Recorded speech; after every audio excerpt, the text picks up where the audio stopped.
esta nueva legislatura en un contexto, como mencionamos, de amenaza hacia nuestro país, donde el presidente de Estados Unidos ha abiertamente en redes sociales dice, bueno, Venezuela, hoy tenemos la flota más grande que se haya visto en el continente frente al Mar Caribe, que se suma además al tema de las sanciones, que se suma a un contexto bastante complejo para el tema de la inversión, de la confianza, y que son asuntos que al venezolano les parecerá tal vez que no tienen que ver con su cotidianidad, pero que al final tienen que ver, porque en otras oportunidades lo he dicho acá, el que tenga dudas sobre el tema de las sanciones y que crea que porque se sanciona al gobierno, se sanciona a PDVSA, no va a tener ningún tipo de efecto en otros sectores, está equivocado, porque vivimos en un país monoproductor, vivimos en un país que depende en más de un 90% de PDVSA, y una sanción a PDVSA es una sanción al país, es una sanción a toda la economía que de alguna manera es transversal el impacto del petróleo en ella. Y en ese contexto, bueno, llega esta oportunidad que todos los sectores pudieran unificarse en torno a esta discusión, a la soberanía, a los temas que tienen que ver con la defensa de la patria, no la defensa del gobierno de turno, que es lo que a veces algunos quieren simplificar. En redes sociales hay quienes han tratado de hacer de esta situación como una simplificación de que el que hoy defienda a Venezuela está defendiendo a Nicolás Maduro. Sí, las redes sociales plantean siempre unas posiciones dicotómicas, ¿no? Bueno, malo, blanco, negro, ¿no? Entonces, hay una manipulación según la cual si tú defiendes los intereses de la República, estás defendiendo los intereses del gobierno. No, señores, los intereses de la República son absolutamente distintos a los intereses del gobierno. Yo quiero llegar al poder en Venezuela, pero yo quiero llegar a gobernar a Venezuela, no las ruinas o las cenizas de Venezuela, claro, ¿no? Entonces, los intereses de la República son sagrados y tienen que ser defendidos por todos los venezolanos, sin que eso signifique para nada una defensa del gobierno.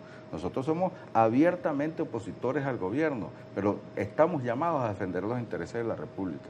Es una insolencia, por decirlo menos, lo del presidente Trump, decir, bueno, ¿desde cuándo nosotros salimos a deberle a los Estados Unidos petróleo? ¿Desde cuándo ese señor, a cuenta de que ese señor dice que el petróleo venezolano, que nosotros le robamos el petróleo a ellos? Pero señor, no se ha leído la ley de hidrocarburos, evidentemente. O sea, no se ha paseado por la historia de la nacionalización del petróleo. Hace 50 años, como tú bien lo referías, se ocurrió la nacionalización del petróleo y Venezuela pagó hasta el último centavo a esas empresas privadas, por cierto, norteamericanas, que ciertamente, digamos, hicieron la infraestructura petrolera en Venezuela, pero digamos hace 50 años Venezuela pagó hasta el último centavo por esa infraestructura en el momento de la nacionalización del petróleo. Claro. Pero peor aún, dice el presidente Trump, es que nuestro petróleo y nuestras tierras, o sea, ¿pero qué tierras? ¿De qué tierras está hablando ese señor? Un señor que, por cierto, ayer estaba viendo unos sondeos de opinión en los Estados Unidos, tiene 38% de aprobación, o sea, lo que significa 62% de rechazo. Creo que es el rechazo más grande que ha tenido presidente alguno en su primer año de gobierno. Eso lo que vislumbra es, bueno, que lo que viene en Estados Unidos hay una seria crisis política y de liderazgo, ¿no? Recordemos que en las últimas elecciones la cuestión es la litis estaba trabada, como dicen los abogados, entre Joe Biden, que bueno, estaba bastante avanzado en edad, y Donald Trump, que por cierto le decía Sleepy Biden, ahora es el que se queda dormido, ¿no? Pero el asunto es que ese señor no la tiene fácil tampoco lo interno, tiene un gran rechazo. Bueno, él dice que es ser el presidente de la paz y vemos todo lo que ha hecho en este año de gobierno que tiene. O sea, está cumpliendo apenas un año de gobierno, bueno, ha bombardeado 7 países, genera crisis innecesarias en el mundo, no solo crisis por el tema arancelario, sino por el tema militar. Lo que está ocurriendo en China, y Taiwán, bueno, tiene que ver en mucha medida con el apoyo militar de Estados Unidos a Taiwán.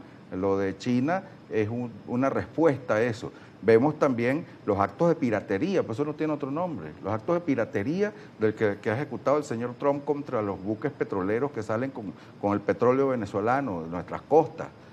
Y eso también ha tenido una respuesta. Irán el otro día interceptó un carguero cargado un petrolero cargado de combustible en el estrecho de Hormuz, luego interceptó otro. O sea, bueno, la cosa va 2-2, ¿no? Estados Unidos ha interceptado 2, Irán ha interceptado 2 en el otro lado del mundo. Entonces, bueno, ¿hacia dónde nos está llevando las acciones del señor Trump? O sea, eso es una cuestión de analizar. Por supuesto que ante eso Venezuela debe estar unida. Venezuela tiene que estar unida para defender los intereses de la República, siempre denunciando lo que haya que denunciar, digamos, frente a las actuaciones del gobierno, pero frente a los intereses de la República tienen que encontrar unidos a todos los venezolanos. Claro, sobre todo porque, como lo menciona nuestro invitado, esto es un asunto que hay que verlo macro, no solamente lo que pasa en Venezuela porque la narrativa y que ha ido mutando a lo largo del año. Recordemos que el 20 de enero, cuando Donald Trump asumió y su campaña además fue, de alguna manera, el grueso de su discurso fue contra la migración, contra el tren de Aragua y contra, por supuesto, lo que él ha calificado una política del gobierno de Venezuela de enviar delincuentes hacia Estados Unidos, de alguna manera también una simplificación del tema migratorio y una estigmatización hacia la nacionalidad venezolana, diciendo que todo el que fue para allá es un delincuente. Pero además ese señor tendría que darse con una piedra en los dientes. Lo mejor de Venezuela que ha llegado a los Estados Unidos no es el petróleo, sino los venezolanos. En su gran mayoría, yo no digo que haya unos casos particulares, pues una pequeñísima minoría, y así lo reflejan incluso las encuestas, los estudios que se han hecho en los Estados Unidos. La migración con menos índice delictivo en los Estados Unidos es justamente la venezolana.